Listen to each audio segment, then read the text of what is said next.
Hi అండి. నేను డైలీగా కూరల్లో వేసే అల్లం వెల్లుల్లి పేస్ట్ ఎప్పుడు ఇంట్లోనే ప్రిపేర్ చేసి పెట్టుకుంటానండి.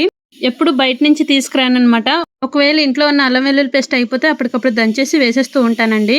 కానీ ఒకేసారి ప్రిపేర్ చేసేసుకొని స్టోర్ చేసుకోవాలంటే ఈ విధంగా ప్రిపేర్ చేస్తూ ఉంటానండి.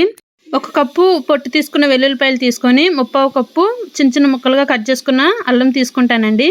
రెండింటిని ఒకసారి వాటర్లో బాగా క్లీన్ చేసేసిన తర్వాత మిక్సీ జార్లో వేసేసుకొని ఒకసారి ఫైన్గా పేస్ట్ చేసుకున్న తర్వాత దీంట్లోనే 2 టేబుల్ స్పూన్ ఆయిల్ అయితే వేసుకుంటున్నానండి. అండ్ హాఫ్ టీ స్పూన్ పసుపు కూడా వేసుకుంటున్నాను అనమాట. ఇలా వేయడం వల్ల ఈ అల్లం వెల్లుల్లి పేస్ట్ ఎన్ని డేస్ అయినా చాలా ఫ్రెష్గా ఉంటుందండి. ఇలా ఆయిల్ పసుపు వేసుకున్న తర్వాత మళ్ళీ ఒకసారి ఫైన్గా పేస్ట్ చేసేసుకుంటే సరిపోతుంది. చూసారా ఎంత కలర్ఫుల్గా ఎంత ఫ్రెష్గా ఉందో, చాలా బాగుంటుందండి. ఎన్ని డేస్ అయినా స్టోర్ ఉంటుందన్నమాట. బూజు పట్టడం కానీ పాడైపోవడం కానీ ఇలాంటివి ఏమీ ఉండవండి. చాలా ఫ్రెష్గా ఉంటుంది.